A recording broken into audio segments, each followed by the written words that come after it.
देखो बेटा, अपना जो लास्ट लेक्चर था उसमें हमने जैसे मोल कॉन्सेप्ट यानी केमिकल अरिथमेटिक अपन ने स्टार्ट किया था, और उसमें अपने जो चैप्टर का जो सबसे फर्स्ट बेसिक पार्ट होता है मोल और मोलर मास के बारे में हमने बात की थी बेटा। ओके, चलो आगे बात करते हैं बच्चों कंसंट्रेशन टर्म्स के बारे में। ओके, क्या होता है, कैसे होता है बच्चों, तो हेडिंग देखते हैं बेटा, कंसंट्रेशन टर्म्स। हेडिंग लिखो, कंसंट्रेशन टर्म्स। कंसंट्रेशन टर्म्स, इसको हिंदी में कहते हैं बेटा सांद्रता पद।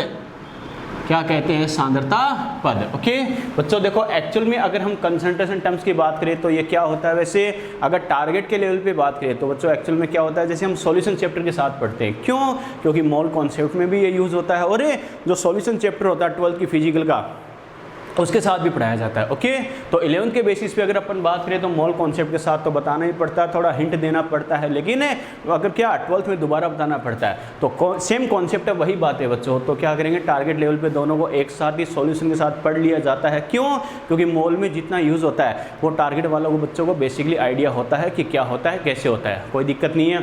फिर भी अपना जो RBTS का बेटा टेस्ट शेड्यूल है उसमें भी ये जो फर्स्ट अपनी यूनिट है बेटा मोल के साथ ही आ रहा है, तो कोई दिक्कत नहीं है, अपन कंसंट्रेशन टर्म्स की बात करते हैं ताकि कहीं भी नाम आए तो बार बार अपने ये यूज होगा। ओके, चलो बच्चों देखो कैसे करना है, क्या करना है, कंसंट्रेशन टर्म्स, सांद्रता पद। बच्चों देखो कंसंट्रेशन टर्म्स क्या होती है, कैसे होती है, कैसे करना है, समझना है इस बात को।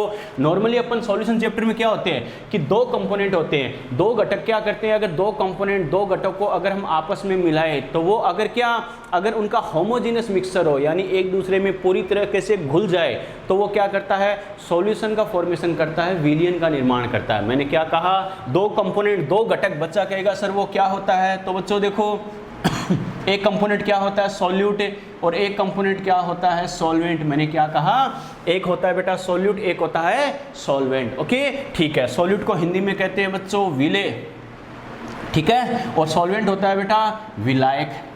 क्या कहा, विलेय और विलायक। जब सॉल्यूट एंड सॉल्वेंट दोनों कंपोनेंट मिलते हैं तो बच्चों क्या होता है, ये फॉर्मेशन करते हैं सॉल्यूशन का, यानी किसका, विलयन का। ओके, बच्चा कहेगा सर ये तो हम सॉल्यूशन चैप्टर में पढ़ते हैं तो यहाँ क्यों आ गया, तो बच्चों कंसंट्रेशन टर्म्स की बात करें, जब तक आपको बेसिकली आइडिया नहीं होगा कि सॉल्यूट क्या है, सॉल्वेंट क्या है, सॉल्यूशन क्या है, तो आप कर नहीं पाओगे। ओके, मेरा कहने का मतलब क्या है, दो कंपोनेंट कोई भी दो घटक है उनको अगर आपस में मिलाए तो अगर वो एक दूसरे में पूरी तरह से मिक्स हो जाए तो उसे क्या कहेंगे, सॉल्यूशन कहते हैं। और वो दो कंपोनेंट दो घटक कौन है बेटा, एक होता है सॉल्यूट, एक होता है सॉल्वेंट, यानी विलेय और विलायक। ओके, अब बच्चा कहेगा सर विलेय कौन होगा, विलायक कौन होगा, यानी सॉल्यूट कौन होगा, सॉल्वेंट कौन होगा, तो ध्यान रखना बेटा सॉल्यूट है। सॉल्यूट की नॉर्मली अगर बात करें तो क्या लिखेंगे, ये क्या होता है, डिजोल्व होता है, डिजोल्व यानी जो डिजोल्व होता है, एंड इन लेस अमाउंट, यानी क्या कहेंगे, लेस अमाउंट में प्रेजेंट होता है बेटा। क्या कहा,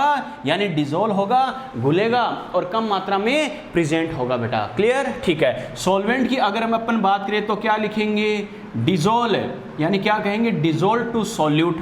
क्या कहा, dissolve to solute and in higher amount, यानी क्या कहेंगे, इन हायर अमाउंट, यानी ज़्यादा अमाउंट में प्रेजेंट होता है। क्या कहा, प्रेजेंट इन हायर अमाउंट। मैंने क्या कहा बच्चों, दो कंपोनेंट की अपन ने बात की, कौन सा, एक होता है सॉल्यूट, एक होता है सॉल्वेंट। सॉल्यूट कौन होगा, जो डिजोल्व होता है और क्या होता है, लेस अमाउंट में प्रेजेंट होता है, उसे जनरली क्या कहते हैं, सॉल्यूट कहते हैं बेटा। ओके, और सॉल्वेंट है, सॉल्वेंट की अगर अपन बात करें बेटा तो सॉल्वेंट क्या होगा, यानी डिजोल्व टू सॉल्यूट, जो सॉल्यूट को क्या करता है, डिजोल्व करता है, घोलता है, और जनरली क्या होगा, हायर अमाउंट में, ज़्यादा मात्रा में पाया जाता है, उसे क्या कहते हैं, सॉल्वेंट कहते हैं। बात समझ में आ गई, क्लियर। और ये जो हमने सॉल्यूशन बोला है ये क्या होगा, मिक्सचर ऑफ, क्या कहा, यानी mixture of solute and solvent. क्या कहा, mixture of solute and solvent है, यानी सॉल्यूट एंड सॉल्वेंट का जो मिक्सचर होगा उसको क्या बोलेंगे, सॉल्यूशन बोल देंगे। समझ में आ गया,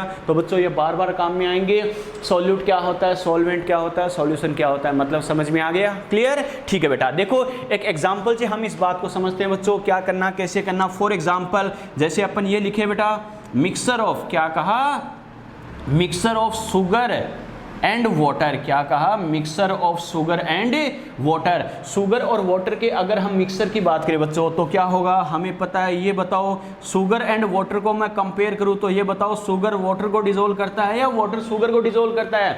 अरे कॉमन सेंस है बेटा, मान लो कोई ग्लास है, बोतल है, कुछ भी है, उसमें वाटर मॉलिक्यूल है, उसमें शुगर डाल के हम उसे डिसोल्व करें तो हमें पता है शुगर डिसोल्व होती नहीं होती, होती है, और वाटर क्या करता है, उसे डिसोल्व करता नहीं करता, करता है, और दोनों की अमाउंट को भी कंपेयर करें तो कॉमन सेंस है बेटा, अरे वाटर हायर अमाउंट में होगा या शुगर होगी, शुगर होगी या वाटर? अरे सीधी सी बात है, वाटर हायर अमाउंट में होता है, शुगर क्या होता है, लेस अमाउंट में होता है। यस और नो? इसका मतलब शुगर की मैं बात करूं तो शुगर क्या लेस अमाउंट में भी है और डिसॉल्व भी होता है, इसका मतलब शुगर यहां पर क्या हो गया, सॉल्यूट हो गया। बात समझ में आई क्या? और इसके कंपैरिजन में जो वाटर होता है वो क्या होगा, हायर अमाउंट में भी होता है और शुगर को डिसॉल्व भी करता है, तो वो क्या होगा बच्चों, वाटर यहाँ पर क्या होगा, सॉल्वेंट होगा। समझ में आ गया मैंने क्या कहा, यस और नो? क्लियर? ये तो अपने बेसिकली बात की है बच्चों, क्या यानी सॉल्यूट, सॉल्वेंट, सॉल्यूशन, ये सब क्या होते हैं, आ गया समझ में, यस और नो? क्लियर? चलो बेटा अब बात करें बच्चों, देखो ये जो कंसंट्रेशन टर्म्स के अकॉर्डिंग क्या नॉर्मली दो टाइप के सॉल्यूशन बोले जाते हैं, आपने सुना होगा कंसंट्रेटेड सॉल्यूशन और डाइल्यूट सॉल्यूशन। मैंने क्या कहा, सांद्र विलयन या तनु विलयन, नाम सुना होगा, concentrate solution and dilute solution. इनका मतलब क्या होता है बच्चों, देखो अगर दो सॉल्यूशन को हम आपस में कंपेयर करें तो क्या होगा, इफ, मैं क्या कह रहा हूं बेटा, इफ सॉल्यूट, सॉल्यूट क्या है बच्चों, हायर अमाउंट में है, एंड सॉल्वेंट, सॉल्वेंट क्या है बच्चों, लेस अमाउंट में किसी अदर के कंपैरिजन में। मैंने क्या कहा, अगर सॉल्यूट की अमाउंट ज्यादा है, सॉल्वेंट की अमाउंट कम है, तो इसको क्या बोला जाता है, इसको बोला जाता है बेटा कंसंट्रेट सॉल्यूशन। क्या बोला जाता है इसे, कंसंट्रेट सॉल्यूशन। हिंदी में क्या बोलते हैं इसे, सांद्र विलयन। क्या बोला जाता है बच्चों, सांद्र विलयन। ठीक है, अगर दो सॉल्यूशन को कंपेयर करें उस बेसिस पे मैं बात कर रहा हूं, ओके।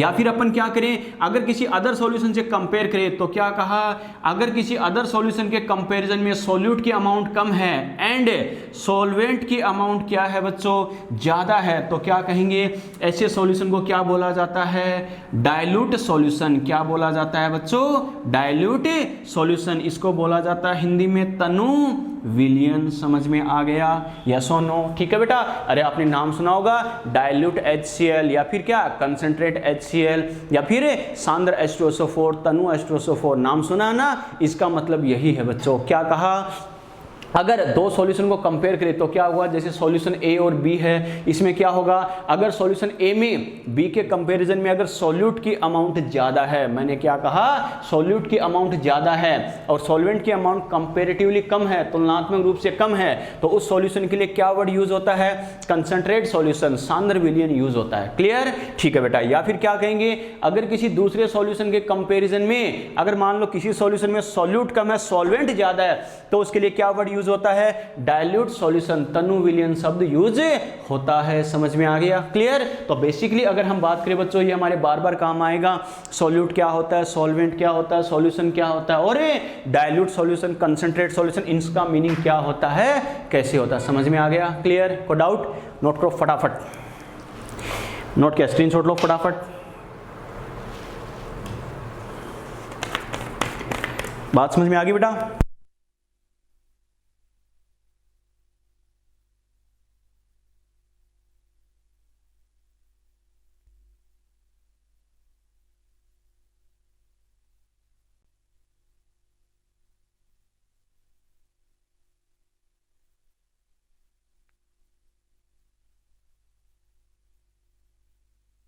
चलो बेटा, स्क्रीनशॉट ले लिया? चलो बच्चों, तो ये अपने बेसिकली जो हमने बात की है सॉल्यूट सॉल्वेंट, क्योंकि जब तक आपको बेटा ये नहीं पता सॉल्यूट क्या होगा, सॉल्वेंट क्या होगा, ये सब कैसे करना, क्या करना, आप आगे कंसंट्रेशन टर्म्स के जो टाइप्स अपन पढ़ेंगे वो तो आप फिर कर ही नहीं पाओगे बेटा। ठीक है, यहां तक बात समझ में आ गई? चलो बच्चों, अब अगर हम बात करें तो बच्चों देखो क्या कंसंट्रेशन टर्म्स हम कई टाइप के पढ़ेंगे बच्चों। कई टाइप के मतलब क्या है, जैसे अपन कई सारे टोटल क्या 10-12 टाइप के पढ़ते हैं बेटा, अलग अलग टाइप के कंसंट्रेशन टर्म्स की बात करते हैं। जैसे स्टेप बाय स्टेप अपन चलेंगे तो percentage by mass, percentage by volume, percentage by strength, PPM concentration, molality, mole fraction, molarity, normality and formality बेटा। क्लियर? कई सारे कंसंट्रेशन टर्म्स पढ़ेंगे स्टेप बाय स्टेप, लेकिन उनमें एक क्वेश्चन कॉमन है जो हर 2-3 साल से नीट और जेईई में घुमा फिरा के आता भी है। कौन सा क्वेश्चन आया गया है वो भी बताऊंगा। क्या? कि कौन सा कंसंट्रेशन टर्म क्या होगा, टेम्परेचर डिपेंडेंट होगा और कौन सा टेम्परेचर इंडिपेंडेंट होगा। पहली बात तो मैंने बोला है टेम्परेचर डिपेंडेंट, इसका मतलब क्या है, टेम्परेचर डिपेंडेंट का मतलब है ताप पर निर्भर, ओके। टेम्परेचर इंडिपेंडेंट का मतलब है ताप पर अनिर्भर। निर्भर का मतलब क्या, डिपेंड का मतलब क्या है, अगर टेम्परेचर में चेंज हो तो अलग अलग कंसंट्रेशन टर्म्स जो मैंने बोले हैं उनमें किस में चेंज होगा, टेम्परेचर में चेंज होने पर कौन से कंसंट्रेशन टर्म में चेंज होगा और कौन से में चेंज नहीं होगा। अगर टेम्परेचर में चेंज होने पर सपोज लो कोई सा कंसंट्रेशन टर्म्स है अलग अलग टाइप में, मान लो एक मैं फिक्स कर रहा हूं, मैंने बोल दिया मोलरिटी, ओके। टेम्परेचर चेंज होने पर मोलरिटी में अगर चेंज हो रहा है, इसका मतलब टेम्परेचर में चेंज है तो मोलरिटी में चेंज, मतलब ये टेम्परेचर डिपेंडेंट है, टेम्परेचर पर डिपेंड कर रही है, तभी तो टेम्परेचर चेंज होने पर मोलरिटी चेंज हुई। क्लियर, ठीक है। अपन बात करें मोलरिटी की, ये टेम्परेचर इंडिपेंडेंट होता है, ताप अनिर्भर होता है। इसका मतलब क्या, टेम्परेचर में चेंज होगा फिर भी मोलरिटी में चेंज नहीं होगा। सीधी सी बात है, टेम्परेचर चेंज हुआ है फिर भी मोलरिटी में कोई चेंज नहीं है, मतलब ये डिपेंड कर रहा है क्या, नहीं। एक सिंपल सी बात है बच्चों, क्या डिपेंडेंट और इंडिपेंडेंट का एक सिंपल सा कॉन्सेप्ट दिमाग में सेट रखना बेटा, क्या अगर ए में चेंज होने से अगर बी में भी चेंज हो रहा है, इसका मतलब बी ए पे डिपेंड है। मैंने क्या कहा, समझ में आ गया। अगर ए में कोई भी चेंज हुआ है, चाहे इंक्रीज डिक्रीज कुछ भी हुआ है, ए में चेंज होने से अगर बी में भी चेंज हुआ है तो बी ए पर डिपेंड करता है। ए में चेंज होने पर अगर बी में चेंज नहीं हुआ है, इसका मतलब बी को ए से कोई मतलब नहीं है बेटा।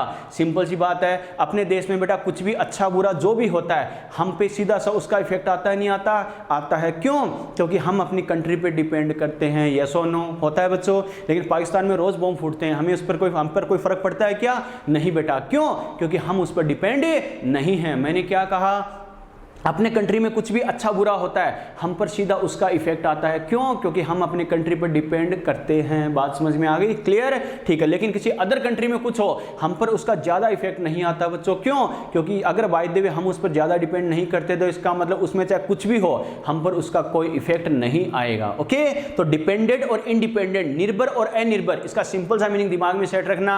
एक में चेंज होने से अगर दूसरे में भी चेंज हो, इसका मतलब ये इस पर डिपेंड करता है। क्लियर, एक में चेंज होने से दूसरे पर कोई चेंज नहीं होता तो क्या होगा, ये इस पर डिपेंड नहीं करता। समझ में आ गया, यस और नो, क्लियर, ठीक है बेटा। देखो तो क्या कहेंगे, टेम्परेचर में चेंज होने पर कौन से कंसंट्रेशन टर्म में चेंज होगा, कौन से में नहीं होगा। पहले तो इसका रीजन समझो बेटा। क्या नॉर्मली बेटा एक कॉन्सेप्ट देखते हैं, क्या PV इक्वल टू क्या होता है, nRT, यस और नो। अरे होता है बच्चों। तो इस कॉन्सेप्ट के अकॉर्डिंग अपन क्या कह सकते हैं बेटा, अगर नॉर्मली अगर अपन बात करें तो क्या कहेंगे, यहां से मैं क्या कह सकता हूं, V प्रोपोर्शनल टू T आ सकता है या नहीं आ सकता, यस और no.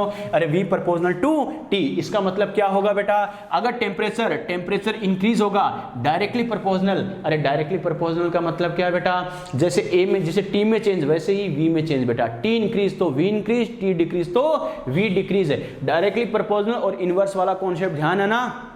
A directly proportional to B, इसका मतलब A इंक्रीज होगा तो B इंक्रीज होगा, A डिक्रीज होगा तो B डिक्रीज होगा। A inversely proportional to B, इसका मतलब दोनों इनवर्स है, मतलब इनवर्स ही रहेंगे।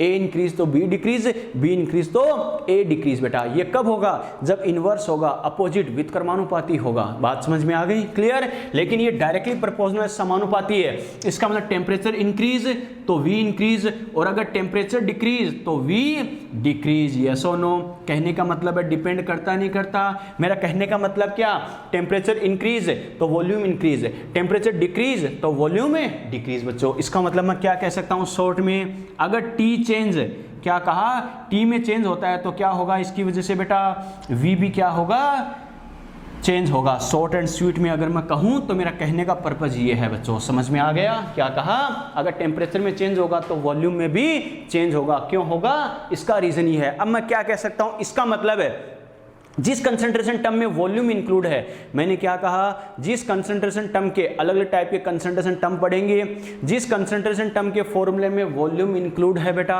वो टेम्परेचर डिपेंडेंट होगा। क्यों, क्योंकि टेम्परेचर में चेंज होने से वॉल्यूम में चेंज होता है, और वॉल्यूम में चेंज होगा तो उस कंसंट्रेशन टर्म के फॉर्मूले में वॉल्यूम है, इस वजह से उस कंसंट्रेशन टर्म की वॉल्यूम, उसकी जो वैल्यू आएगी उसमें भी चेंज होगा। यस और नो, इसका मतलब टेम्परेचर में चेंज होने से कंसंट्रेशन टर्म में चेंज हो रहा है तो टेम्परेचर डिपेंडेंट है या नहीं है? है बच्चों, क्लियर, ठीक है। और जिस कंसंट्रेशन टर्म के फॉर्मूले में वॉल्यूम इंक्लूड नहीं है, क्या कहा, जिसके फॉर्मूले में वॉल्यूम इंक्लूड नहीं है उस पर क्या होगा, टेम्परेचर का कोई इफेक्ट नहीं होगा। क्यों?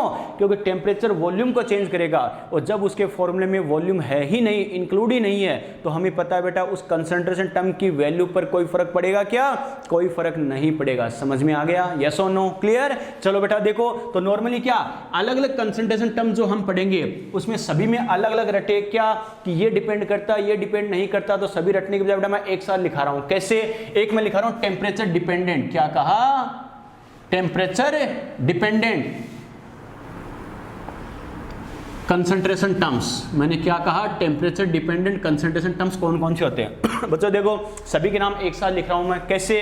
टेम्परेचर डिपेंडेंट में कौन कौन से आते हैं? एक तो आता है बेटा मोलेरिटी, क्या आता है, मोलेरिटी, और सभी का मैं सिंबल जरूर लिख रहा हूं, सभी को वन बाय वन अपन पढ़ेंगे बच्चों। मोलेरिटी मतलब कैपिटल एम, ओके ठीक है। एक अपन पढ़ेंगे बेटा नॉर्मेलिटी, क्या कहा, नॉर्मेलिटी, इसका सिंबल होता है कैपिटल एन। बात समझ में आ गई बेटा? क्लियर। एक अपन पढ़ेंगे बेटा फॉर्मेलिटी, क्या कहा, फॉर्मेलिटी, इसका सिंबल क्या होता है, एफ। क्लियर, ठीक है। एक अपन पढ़ेंगे परसेंटेज बाय वॉल्यूम, क्या कहा, परसेंटेज बाय वॉल्यूम, इसका सिंबल होता है बेटा परसेंट वी बाय वी।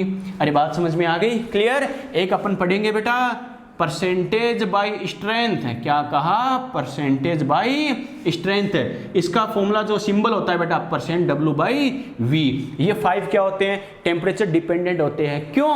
क्योंकि टेम्परेचर में चेंज होने पर क्या वॉल्यूम में चेंज होता है। इनके फॉर्मूले में वॉल्यूम इंक्लूड होता है। बच्चा कहेगा सर कहाँ इंक्लूड है, तो बच्चों वो अपन वन बाय वन जब इनके टाइप पढ़ेंगे तो सभी का फॉर्मूला आपको बताऊंगा। देखो इसमें वॉल्यूम है, इसमें वॉल्यूम नहीं है, ओके।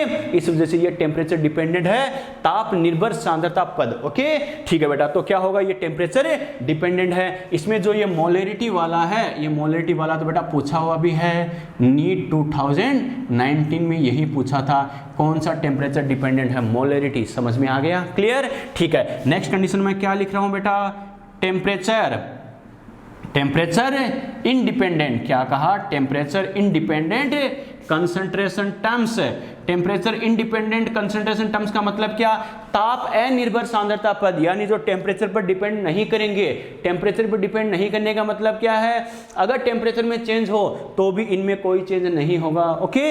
इसके एग्जांपल कौन कौन से है बेटा, एक तो जैसे मैं लिखूं मोलेलिटी, क्या कहा, मोलेलिटी, थोड़ा सा डिफरेंस है बेटा, ये है मोलेरिटी। बात समझ में आई क्या, मोलेलिटी, ये है मोलेलिटी यानी स्मॉल एम, ओके। एक आएगा बेटा मोल फ्रैक्शन, मोल फ्रैक्शन, इसका सिंबल होता है बच्चों एक्स, क्लियर। एक आएगा ppm concentration, ppm concentration, ppm सांद्रता, और एक आएगा बेटा परसेंटेज बाय मास, क्या कहा, परसेंटेज बाय मास, और इसका सिंबल होता है परसेंट डब्ल्यू बाई डब्ल्यू। समझ में आ गया? यानी ये जो कंसंट्रेशन टर्म है ये क्या होते हैं, टेम्परेचर इंडिपेंडेंट होते हैं, क्लियर। इसमें जो ये मोलेलिटी वाला मैंने एग्जांपल लिखा है बच्चों, ये तो क्या जेई और नीट में कई बार आ चुका है, 2-3 बार ये एग्जांपल। कौन सा टेम्परेचर इंडिपेंडेंट है, कौन सा है बेटा, मोलेलिटी। समझ में आ गया? यस और नो? तो डायरेक्टली आपसे पूछे तो मेरा कहने का मतलब क्या है, अपन 9 टाइप के कंसंट्रेशन टर्म्स पढ़ेंगे, तो सभी के एक एक टाइप में अगर अपन लिखे कि ये टेम्परेचर डिपेंडेंट होगा, ये टेम्परेचर डिपेंडेंट नहीं होगा, सभी को अलग अलग रटने की जरूरत नहीं है। मैंने क्या कहा, 9 में से 5 तो क्या है, टेम्परेचर डिपेंडेंट है। कौन कौन से, molarity, normality, formality, percentage by volume, percentage by strength, okay.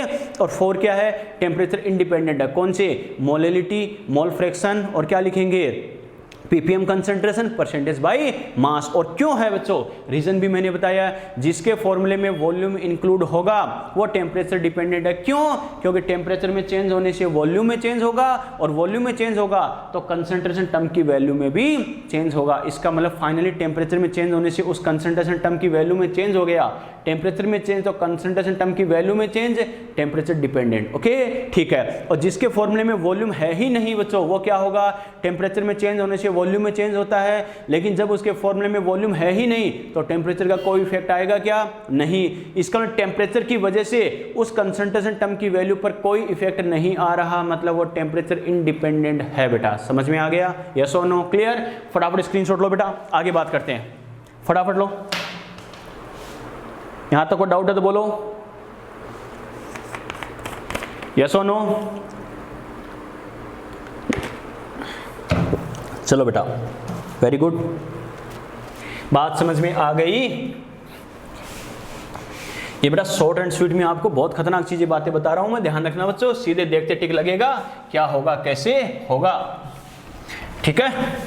चलो अब आगे बढ़ते हैं बेटा जिंदगी में, देखो क्या करना है कैसे करना है। अब बच्चों देखो कुछ अपनी ट्रिक्स काम आएगी, क्या, ताकि जो अलग अलग कंसंट्रेशन टर्म्स अपन पढ़ेंगे उसमें क्या अलग अलग फॉर्मूले आपको रटने नहीं पड़े बेटा। क्या मैंने क्या कहा, कुछ ट्रिक्स हमारे काम आएगी बच्चों। कैसे आएगा, क्या आएगा, समझना बच्चों।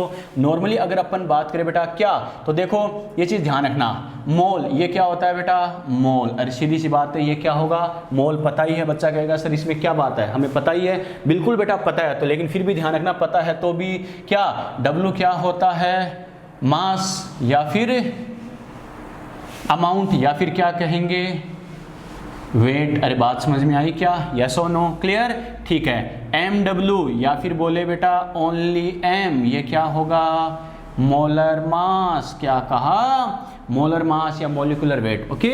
मोलर मास और मोलिकुलर वेट, ये ध्यान रखना, मोलर मास या मोलिकुलर वेट, ओके, ठीक है। V अगर बोल दे तो V मतलब वॉल्यूम। बच्चा कहेगा सर ये भी हमें ध्यान है, बिल्कुल बेटा ध्यान है, लेकिन फिर भी बच्चों ध्यान रखना, ओके। कैसे, एक दो चीजें ध्यान रखना, एक दो पॉइंट्स बता रहा हूं तुम्हें कैसे करना है, क्या करना। देखो बेटा अपन अलग अलग कंसंट्रेशन टर्म में क्या करेंगे, कहीं पर मोल यूज करेंगे, कहीं पर वेट यूज करेंगे, कहीं पर मोलर मास यूज करेंगे, कहां पर वॉल्यूम यूज करेंगे। बच्चा कहेगा सर किस कंडीशन में कौन सा यूज करेंगे। ये जो बातें बोल रहा हूं बेटा अच्छे से सुनना, अच्छे से समझना, ओके, ताकि कंफ्यूजन ना होता, क्योंकि पूरे कंसंट्रेशन टर्म में कहां पर सॉल्यूट, कहां पर सॉल्वेंट, कहां पर सॉल्यूशन, तुम्हें यही नहीं पता होगा, वैल्यू पुट कर ही नहीं पाओगे, फॉर्मूला क्या वो तो बाद का काम है, लेकिन कहां पर क्या यूज किया कम से कम ये आइडिया होना चाहिए, ओके। तो अच्छे से सुनना बेटा मैं क्या कह रहा हूं। अलग अलग जो 9 कंसंट्रेशन टर्म्स मैंने बोले हैं, कहीं पर क्या आएगा, वही बात है, सॉल्यूट, सॉल्वेंट, सॉल्यूशन आएगा, लेकिन उनमें भी कहीं पर हमें मोल यूज करना पड़ेगा, कहीं पर वेट यूज करना पड़ेगा, कहीं पर वॉल्यूम, कहीं पर मोलर मास, ओके। तो देखो ये जो सिंबल हम यूज करेंगे, जहां पर हमने स्मॉल एन लिखा है समझ जाएंगे मोल की बात कर रहे हैं, जहां पर W लिखा जाए समझ आना वेट की बात कर रहा है, जहां पर MW या M लिखे समझ आना मोलर मास की बात कर रहा है, जहां पर V लिखे वहां पर वॉल्यूम की बात कर रहा है, कॉमन सेंस है, ओके। लेकिन ये मैंने क्या कहा, मोल, वेट, मोलर मास, वॉल्यूम ये तो यूज करेंगे, लेकिन कहीं पर ये mole, wait, volume, molar mass ये सब कहीं पर सॉल्यूट के लिए, कहीं पर सॉल्वेंट के लिए, कहीं पर सॉल्यूशन के लिए, ये भी हमें ध्यान रखना है, ओके। तो ध्यान रखना कंफ्यूजन से बचने के लिए बेटा क्या, जहां पर 1 आ जाए, मैंने क्या कहा 1 आ जाए तो समझ जाना ये किसके लिए है, सॉल्यूट के लिए है, यस और नो। मैंने क्या कहा 1 अगर आ जाए किसी के साथ तो समझ जाना वो वैल्यू किसके लिए है, सॉल्यूट के लिए। अगर 2 आ जाए तो समझ जाना बेटा ये किसके लिए है, सॉल्वेंट के लिए है। अब क्या लिखूंगा, नाइदर 1, क्या कहा, नाइदर 1 और नॉर 2। मैंने क्या कहा, नाइदर 1 नॉर 2, तो क्या लिखेंगे, ये किसके लिए होगा बेटा, ये होगा फॉर सॉल्यूशन। मैंने क्या कहा, न तो 1 हो न ही 2 हो, तो क्या होगा, वो सॉल्यूशन के लिए होगा। बच्चा कहेगा सर इसका मतलब क्या है, तो बेटा मैंने क्या कहा, देखो जिसके साथ भी यानी मोल, वेट, मोलर मास, वॉल्यूम ये सब लिखा जाए, क्या कहा, मोल, वेट, मोलर मास, वॉल्यूम ये सब लिखा जाए। अगर मोल, वेट, मोलर मास, वॉल्यूम ये देखते ही बच्चा ये तो समझ जाएगा, ये लिखा मतलब मोल, W लिखा वेट, MW लिखा मोलर मास, V मतलब वॉल्यूम, लेकिन इनके साथ अगर 1 1 1 आ जाए मतलब ये mole, weight, molar mass, volume solute का है, समझ में आ गया। अगर 2 2 लिखा आ जाए तो समझ आना ये मोल, वेट, मोलर मास सब सॉल्वेंट का है। अगर 1 2 कुछ भी नहीं लिखा मतलब ये मोल, वेट, मोलर मास ये सब सॉल्यूशन के लिए यूज कर रहा है, समझ में आ गया। कैसे, मैं बोलूं बेटा N1, N मतलब मोल, 1 मतलब किसके लिए, सॉल्यूट का मोल, समझ में आ गया।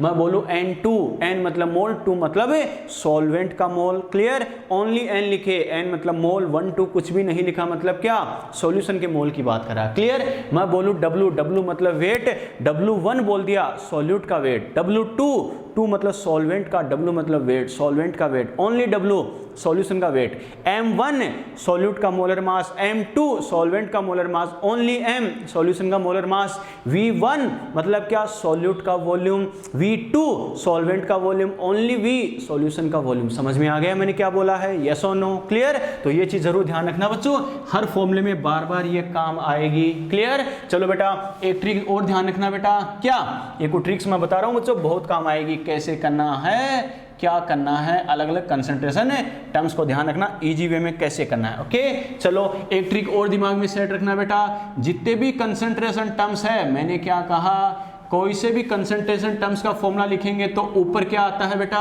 सोल्यूट आता है। मैंने क्या कहा, हर कंसंट्रेशन टर्म के फॉर्मूले में ऊपर क्या आएगा, सोल्यूट आएगा, और अपॉन में क्या आएगा, सॉल्यूशन आएगा। मैंने क्या कहा, हर कंसंट्रेशन टर्म के फॉर्मूले में ऊपर क्या आएगा, सोल्यूट आएगा, और अपॉन में किसकी वैल्यू होगी, सॉल्यूशन की वैल्यू होगी। आप कहोगे सर इसका मतलब क्या है, तो मैंने क्या कहा, कहीं पर मोल, कहीं पर वेट, कहीं पर मोलर मास, कहीं पर वॉल्यूम, लेकिन इतना श्योर है कोई सी वैल्यू अलग अलग कंसंट्रेशन टर्म के अकॉर्डिंग यूज करेगा, लेकिन ऊपर जो वैल्यू होगी वो किसकी होगी, सोल्यूट की ही होगी। नीचे जो अपॉन में वैल्यू होगी वो किसकी, सॉल्यूशन की होगी। अब कहेंगे सर कौन सी वैल्यू होगी, मोल हो सकता है, वेट हो सकता है, वॉल्यूम हो सकता है, मोलर मास हो सकता है, डिपेंड करेगा कंसंट्रेशन टर्म के टाइप पर। बात समझ में आ गई। लेकिन एक्सेप्शन ध्यान रखना बेटा, क्या बच्चा कहेगा इसका एक्सेप्शन क्या है, जो मोलेलिटी है, मैंने क्या कहा, जो मोलेलिटी है इसमें क्या आएगा, ऊपर तो बेटा सोल्यूट आएगा ही आएगा, लेकिन अपॉन में क्या आएगा, सॉल्यूशन ना आके क्या आता है, सॉल्वेंट आता है। जब इसका फॉर्मूला हम लिखेंगे, समझ में आ गया। तो बेटा ध्यान रखना, ये 2-3 ट्रिक्स दिमाग में सेट रखना, क्या, ताकि कंफ्यूजन ना हो। जो वैल्यू हमने ली है वो कहाँ पर सॉल्यूट के लिए, कहाँ पर सॉल्वेंट, कहाँ पर सॉल्यूशन के लिए। 1 लिखा जाए समझ जाना सॉल्यूट की बात कर रहा है, 2 लिखा जाए समझ जाना सॉल्वेंट की बात कर रहा है, कुछ भी नहीं लिखा 1-2 मतलब समझ जाना सॉल्यूशन की बात कर रहा है। आ गया समझ में, कंप्लीट सॉल्यूशन के लिए। और ये जो हमने क्या कहा, जितने भी कंसंट्रेशन, कंफ्यूजन अगर बाय द वे हो कि ये वैल्यू किसके लिए होगी, जितने भी कंसंट्रेशन टर्म्स अपन पढ़ेंगे सिर्फ एक को छोड़कर बाकी जो 8 बच गए, 8 कौन से बच गए, सभी 1 by 1 बात करेंगे। बाकी के कंसंट्रेशन टर्म्स में क्या होगा, ऊपर वैल्यू सॉल्यूट की होगी, अपॉन में सॉल्यूशन होगा। लेकिन मोलेलिटी वाला एकमात्र एक्सेप्शन है जिसमें अब ऊपर क्या होता है, सॉल्यूट, और अपॉन में सॉल्यूशन ना होकर क्या होता है, सॉल्वेंट होता है। समझ में आ गया, यस और नो, क्लियर। ये जो मैंने एक्सप्लेन किया बेटा इन ट्रिक्स में कोई प्रॉब्लम है तो बताओ, फटाफट बताओ और स्क्रीनशॉट लो, आगे बढ़ते हैं। कोई डाउट यहां तक, कोई डाउट, कोई भी डाउट बेटा?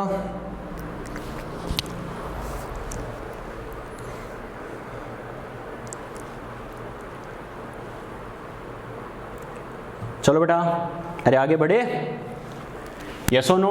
चलो ये मैंने बच्चों आपको बेसिक थीम बताई है कि कंसंट्रेशन टर्म्स हमें पढ़ना है, उसमें क्या क्या हमें ध्यान रखना है। क्यों, अभी देखो मैं कंसंट्रेशन टर्म के टाइप स्टार्ट करूंगा तो क्या, अगर आप रटने लग जाओगे, इसमें ये होगा, इसमें ये, तो रट ही नहीं पाओगे बेटा, कितने रटोगे। तो ध्यान रखना, कुछ कॉन्सेप्ट और कुछ ट्रिक्स ये हमें ध्यान रखना, लंबे टाइम तक याद रखने में हेल्प करेगी, कैसे करना है, क्या करना है। बात समझ में आ गई, क्लियर। चलो बेटा अब बात करते हैं अलग अलग टाइप के कंसंट्रेशन टर्म्स की। तो क्या कहूंगा, टाइप्स ऑफ कंसंट्रेशन टर्म्स, यानी अलग अलग टाइप के कंसंट्रेशन टर्म्स है, यानी सांद्रता पदों के प्रकार। Okay, types of concentration terms की बात करें तो स्टेप बाय स्टेप बात करें। सबसे पहले मैं बात कर रहा हूं परसेंटेज बाय मास।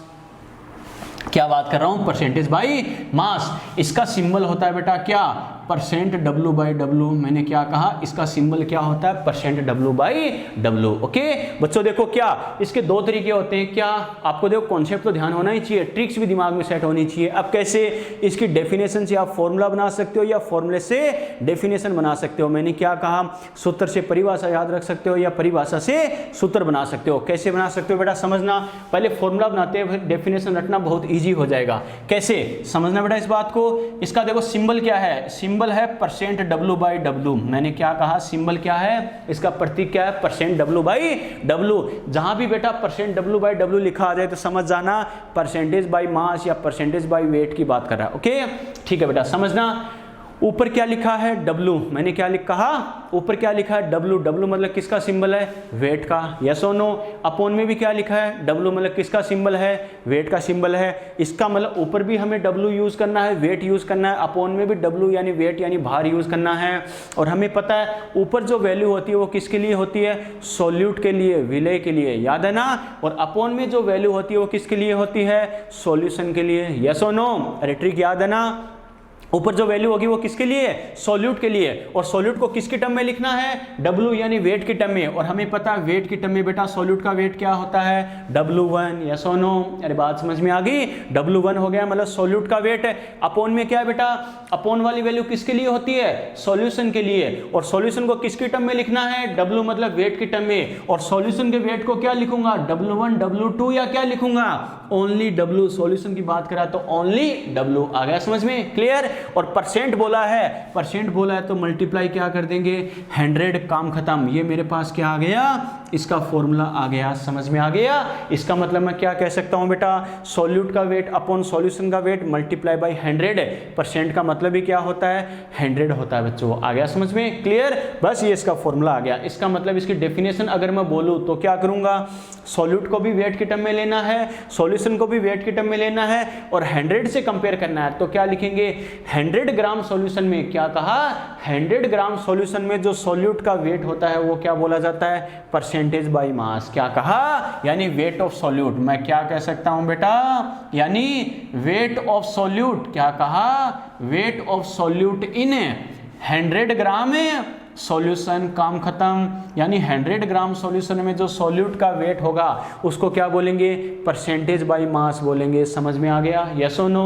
तो मैंने क्या कहा था, wait of solute in 100 gram solution, इसका मतलब देखो परिभाषा से इसकी डेफिनेशन से फॉर्मूला कैसे बना सकते हैं, वेट ऑफ सॉल्यूट, इसका मतलब सॉल्यूट का वेट, सॉल्यूट को किसके टर्म में लूंगा, W की टर्म में, और सॉल्यूट का वेट मतलब W1, तो ऊपर मैं सॉल्यूट लिखता हूं तो W1 लिख दूंगा, और 100 ग्राम सॉल्यूशन, ग्राम सॉल्यूशन मतलब सॉल्यूशन को किसकी टर्म में, ग्राम मतलब वेट की टर्म में, सॉल्यूशन को अपॉन में लिखते हैं तो ग्राम में है, मतलब W की बात करा मतलब सॉल्यूशन का वेट, परसेंट बोला है तो 100 बोला है तो मल्टीप्लाई बाई 100, समझ में आ गया, यस और नो। डेफिनेशन से फॉर्मूला बना सकते हो, फॉर्मूले से डेफिनेशन बना सकते हो, क्लियर, ठीक है। लेकिन बेटा सबसे इंपॉर्टेंट है एग्जांपल पहचानना, क्या आपको पूरा लिख के नहीं देगा, इसका वेट इतना, उसका वेट इतना, आपको सिर्फ एक डाटा देगा, उसके अकॉर्डिंग खुद आइडिया होना चाहिए जो बोला है उसका मीनिंग क्या है, ओके। जैसे फॉर एग्जांपल आपको ये दे दिया बेटा 2% W बाई W, मैंने क्या कहा, 2% W बाई W, और एक बात और दिमाग में सेट रखना बेटा, क्या कंसंट्रेशन टर्म के साथ जो वैल्यू होती है वो हमेशा सॉल्यूट की वैल्यू होती है, मैंने क्या कहा, कंसंट्रेशन टर्म के साथ जो वैल्यू होगी वो हमेशा किसकी होगी, सॉल्यूट की वैल्यू होगी, क्लियर। इसका मतलब यहाँ ये 2 लिखा है, ये किसकी वैल्यू है, सॉल्यूट की वैल्यू है। इस कंसंट्रेशन टर्म की बात नहीं कर रहा, आगे के सारे कंसंट्रेशन टर्म के लिए, क्या कंसंट्रेशन टर्म चाहे कोई सा भी हो, सांद्रता पद चाहे कोई सा भी हो, उसके साथ जो डाटा होगा वो सॉल्यूट की वैल्यू होगी, विलेय का मान होगा, ओके। अब बच्चा कहेगा सर ये सॉल्यूट की वैल्यू तो है, लेकिन क्या है ये, सॉल्यूट का मोल है, वेट है, वॉल्यूम है, मोलर मास क्या है, वो डिपेंड करेगा कंसंट्रेशन टर्म में क्या यूज करता है। तो देखो W बाई W हमें पता है, अपॉन वाली वैल्यू क्या, सॉल्यूशन के लिए, यानी सॉल्यूशन वेट की टर्म में, और हमें पता ऊपर सॉल्यूट होता है, ये भी W लिखा है, मतलब सॉल्यूट भी वेट की टर्म में, परसेंट बोला है तो 100, इसका मतलब इसकी डेफिनेशन क्या होती है, 100 ग्राम सॉल्यूशन में सॉल्यूट का वेट, इसका मतलब ये सॉल्यूट का क्या है, वेट है बेटा, इसका मतलब सॉल्यूट का वेट मतलब W1 कितना आ गया, 2 ग्राम, यस और नो। 100 ग्राम सॉल्यूशन में इसका मतलब सॉल्यूशन मुझे कितना लेना है, 100 ग्राम लेना है, क्योंकि परसेंट बोला है, समझ में आ गया, यस और नो, क्लियर। तो ये ध्यान रखना बेटा, मतलब क्या, फॉर्मूला क्या है, डेफिनेशन क्या है, समझ में आ गया यहाँ तक, क्लियर, और यहाँ तक कोई डाउट, ठीक है बेटा। चलो सेकंड कंसंट्रेशन टर्म्स पे आते हैं बेटा, परसेंटेज बाय वॉल्यूम, मैंने क्या कहा, percentage by volume, percentage by volume, इसका सिंबल होता है percent W by V by V। देखो बाई वॉल्यूम की बात करा, परसेंट V बाई V। अब बच्चों देखो फॉर्मूला बना सकते हो, नहीं बना सकते हो, बना सकते हो, कैसे बेटा, हमें पता है इसको, देखो कैसे हम रिप्रेजेंट कर सकते हैं। सबसे पहले जैसे इसका सिंबल क्या होता है, percent V by V, V by V, ऊपर वाली वैल्यू सॉल्यूट के लिए होती है, ध्यान है ना, और सॉल्यूट को किसकी टर्म में लिखना है, V मतलब वॉल्यूम की टर्म में, और सॉल्यूट को वॉल्यूम की टर्म में कैसे लिखेंगे, V1, यस और नो, क्लियर। अपॉन वाली वैल्यू किसके लिए होती है, सॉल्यूशन के लिए, सॉल्यूशन को किसकी टर्म में लेना है, वॉल्यूम की टर्म में, और सॉल्यूशन का वॉल्यूम क्या होगा, V होगा, यानी V1 upon V, clear. Percent बोला है तो मतलब मल्टीप्लाई क्या कर दूंगा, 100 कर दूंगा, यस और नो, अरे समझ में आ गया, बात समझ में आ गई बेटा? क्लियर? मैंने क्या कहा, परसेंट V/V, इसका मतलब दोनों को वॉल्यूम की टर्म में लेना है। दोनों कौन? ऊपर सॉल्यूट अपॉन में सॉल्यूशन। सॉल्यूट को वॉल्यूम की टर्म में कैसे लिखूंगा? V1, और सॉल्यूशन को कैसे? V। तो V1/V मल्टीप्लाई बाई 100, परसेंट बोला तो मल्टीप्लाई में लगा देंगे 100 बेटा। क्लियर? ठीक है बेटा। और इसकी डेफिनेशन अपन क्या कह सकते हैं? इसका मतलब है सॉल्यूशन को भी मुझे वॉल्यूम की टर्म में लेना है, सॉल्यूट को भी वॉल्यूम की टर्म में, यानी यहां जैसे ग्राम में लिया था मास की टर्म में, वहां पर वॉल्यूम क्या होगा? ml में होगा। तो क्या वॉल्यूम ऑफ सॉल्यूट इन 100% है, तो 100 से कंपेयर कर लो, 100 ml सॉल्यूशन। बात समझ में आई क्या?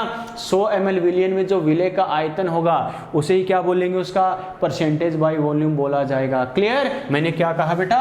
वॉल्यूम ऑफ सॉल्यूट, यहां वॉल्यूम की टर्म में लेना है, volume of solute in 100 ml solution, यानी क्या कहा? 100 ml सॉल्यूशन में जो सॉल्यूट का वॉल्यूम होगा वही इसका क्या होगा?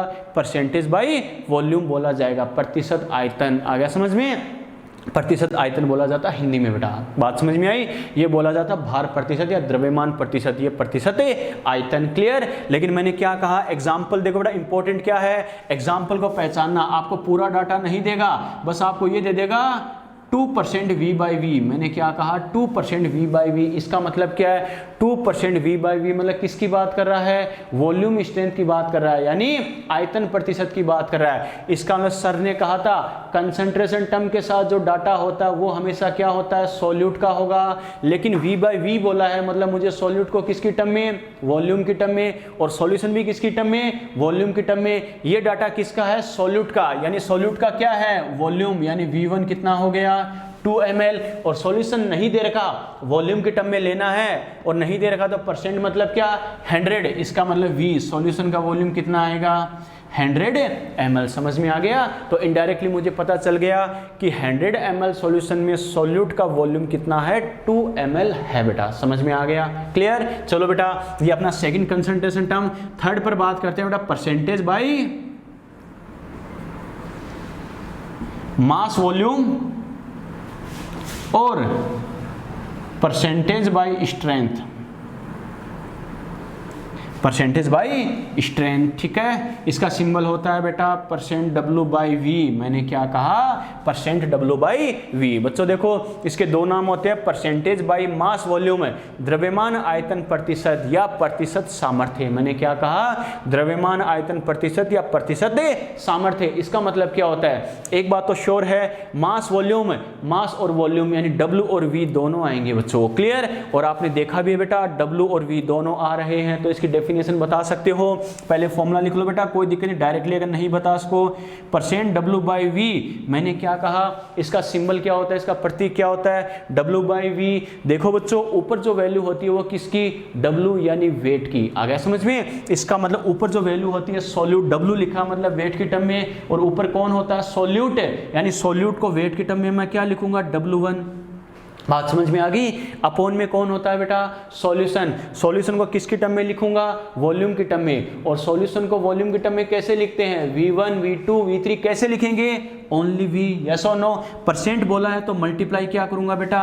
100। समझ में आ गया? यस और नो? तो बस हमें पता है, देखो सॉल्यूशन को किसकी टर्म में? वॉल्यूम की टर्म में। वॉल्यूम परसेंट बोला है मतलब वॉल्यूम कितना लेंगे? 100 ml। और इसमें सॉल्यूट का कितना ग्राम है? सॉल्यूट को वेट की टर्म में लेना है। इसका मतलब क्या लिख सकते हैं इसकी डेफिनेशन? यानी जैसे यहाँ पर वेट लिया, यहाँ पर वॉल्यूम लिया, तो यहाँ पर क्या लिखेंगे? Wait of solute. क्या कहा? Wait of solute in 100 ml solution, यानी क्या कहा? Wait of solute in 100 ml solution. इसको क्या बोलेंगे?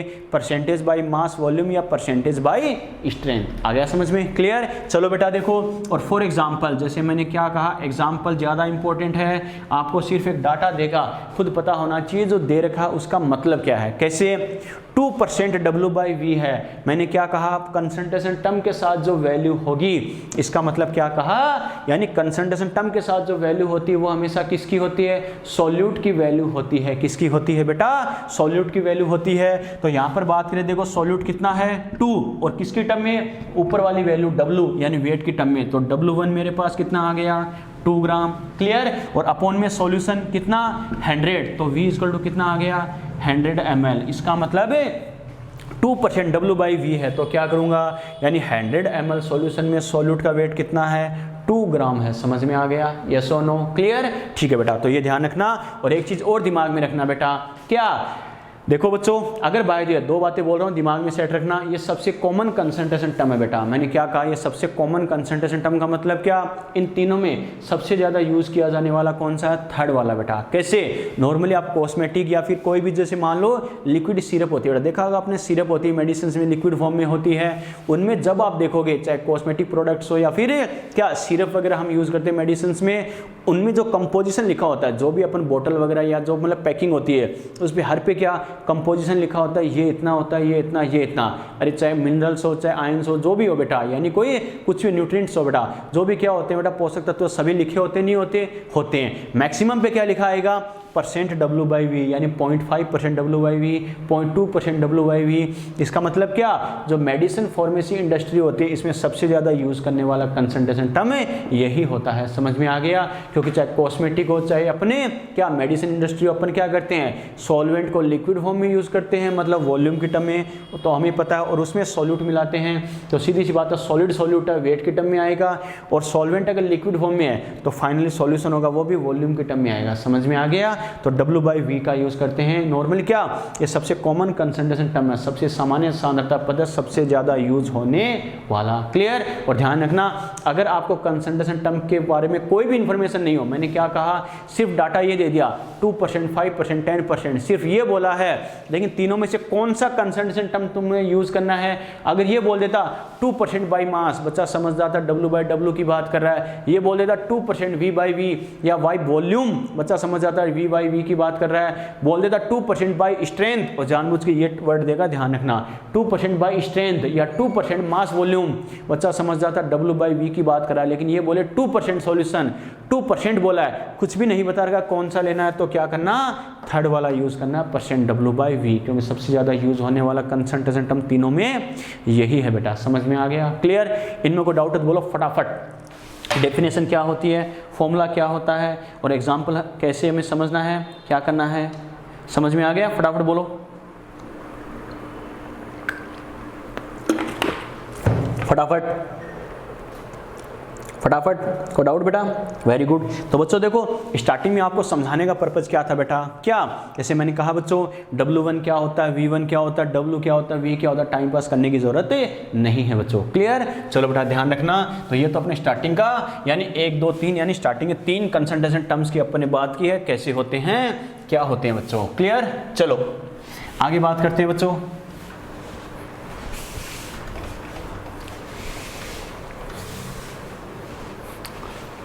चलो नेक्स्ट देखते हैं बेटा, नंबर 4। मैंने कहा सीक्वेंस से कई सारे देखेंगे बेटा। नंबर 4 ppm कंसंट्रेशन, क्या कहा, ppm कंसंट्रेशन, ppm सांद्रता। बच्चा कहेगा सर ये क्या सीन है, इसका क्या मतलब है, तो बच्चों देखो रटने की जरूरत नहीं है बेटा। क्या, पहली बात तो मैंने ये लिखा है ppm, इसका मतलब क्या होता है बेटा, पार्ट्स पर मिलियन। क्या कहा, पार्ट्स पर मिलियन, यानी मिलियन मतलब क्या होता है बेटा, यानी 10 लाख, यानी क्या होता है 10 लाख। 10 लाख मतलब क्या होता है 10 टू पावर 6, यस और नो, ठीक है। मैंने क्या कहा, पार्ट्स पर मिलियन, पार्ट्स पर मिलियन यानी 10 लाख, 10 टू पावर 6। इसका मतलब बच्चों देखो क्या करेंगे, मिलियन, बिलियन, ट्रिलियन, क्वाड्रिलियन, कई सारे वर्ड आएंगे बेटा। इसका मीनिंग क्या होता है, कैसे होता है, सीक्वेंस से अपन बात करेंगे।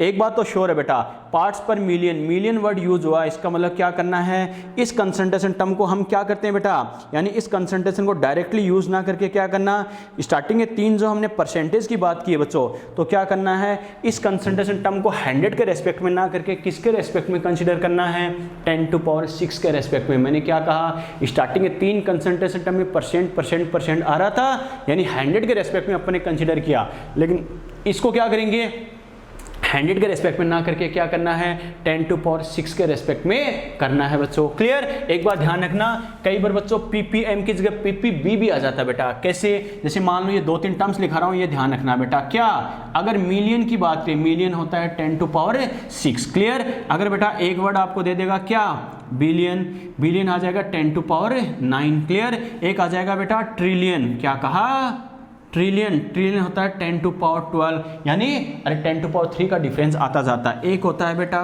क्वाड्रियन, क्या कहा, क्वाड्रियन, ये होता है 10 टू पावर 15। कहीं पर ये वर्ड यूज हो थोड़ा सा ध्यान रखना, ओके। जैसे क्या, अगर आपको पार्ट्स पर मिलियन की जगह पार्ट्स पर बिलियन आ जाए, जैसे एनसीईआरटी में दे भी रखा है, तो 10 टू पावर 6 से ना करके किससे करना है, 10 टू पावर 9 से करना है। समझ में आ गया, क्लियर। बाकी दो देगा तो नहीं, लेकिन मैंने लिख दिए बेटा समझने के लिए, ओके।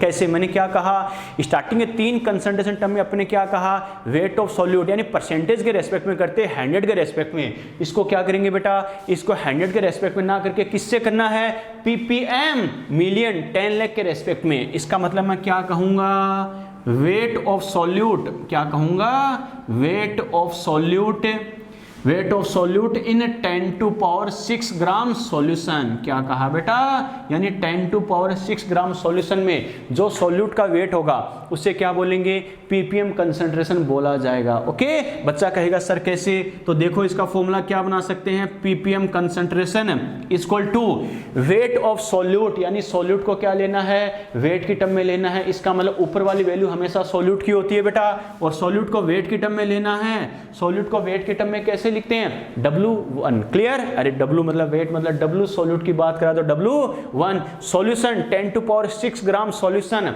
यानी ग्राम बोला है तो सॉल्यूशन भी क्या है, वेट की टर्म में। सॉल्यूशन को वेट की टर्म में कैसे लिखेंगे, W। अब हमें पता है 10 टू पावर 6 दे रखा है, मतलब परसेंट है क्या, नहीं, 10 टू पावर 6 है तो मल्टीप्लाई बाय क्या करेंगे, 10 टू पावर 6, काम खत्म। ये इसका फॉर्मूला हो जाएगा।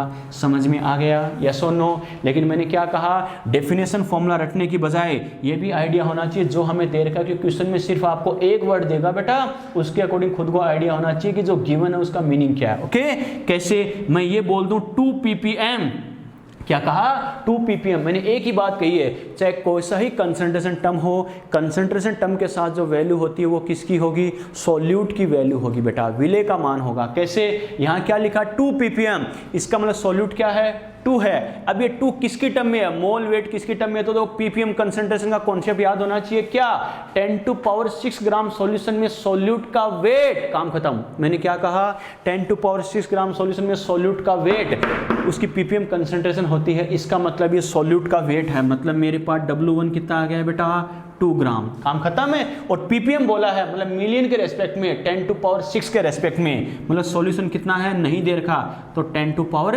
6 ग्राम मानूंगा। समझ में आ गया, काम खत्म बच्चों, ठीक है। अब अगर बच्चे के दिमाग में है सर आपने स्टार्टिंग का फर्स्ट कंसंट्रेशन टर्म जो लिखाया परसेंटेज बाय मास, उसमें क्या था, W1 upon W multiply by 100, sir यहाँ पे 10 टू पावर 6 है, फिर दोनों में डिफरेंस क्या है, दोनों में डिफरेंस ये है बेटा, जब सॉल्यूट, ध्यान रखना सबका एक स्पेसिफिक पॉइंट जरूर बताऊंगा, जब सॉल्यूशन में सॉल्यूट की अमाउंट बहुत कम होती है तब इस कंसंट्रेशन टर्म का यूज करते हैं। एनसीईआरटी लाइन बोल रहा हूं, सुन लेना, क्या कहा, जब सॉल्यूशन में सॉल्यूट की अमाउंट बहुत कम हो, नेग्लिजिबल हो, तब इस कंसंट्रेशन टर्म का यूज करते हैं, ओके।